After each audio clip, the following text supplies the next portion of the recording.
নমস্কাৰ, আশা কৰোঁ সকলো ভালে কুশলে আছে। আমাৰ অতিকৈ চেনেহৰ বিহুটি আহিলে আমাৰ নাচনীসকলৰ গাত একেবাৰে তত নাইকিয়া হয়। কাৰণ আমি মন খুলি নাচিবলৈ যে পাওঁ। আমাৰ দলটোৱে দুখনকৈ আমি প্ৰগ্ৰেম কৰিলোঁ, বিহু প্ৰগ্ৰেম। আৰু লগতে এইবাৰ বহুত বছৰৰ পিছত হুঁচৰি গাবলৈ গ'লোঁ। অসম শিল্পী কাননৰ পৰা এইবাৰ হুঁচৰি গোৱা হৈছিলে, প্ৰায় 4 দিন গোৱা হৈছিলে। মোৰ নিজৰ বিহু প্ৰগ্ৰেম থকাৰ কাৰণে মই গোটেইকেইদিন যাব নোৱাৰিলোঁ, মই এদিন গ'লোঁ। সেই দিনটোত ইমানেই ফূৰ্তি কৰিলোঁ, আমি হুঁচৰি গালোঁ। সঁচাই এই বহুত সৰুতেই মানে মই হয়তো হুঁচৰি গাবলৈ গৈছিলোঁ।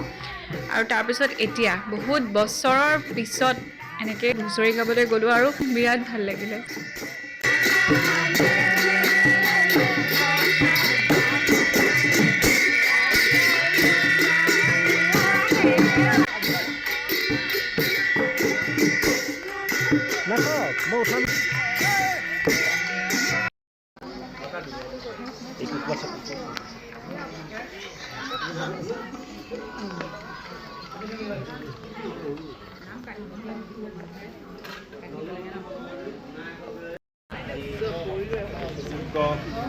স্বামী তেখেতক আমি সদৌতিৰে হৈ অসম শিল্পী কাননৰ ফালৰ পৰা সদৌতিৰে উজ্জ্বল মংগল কামনাৰে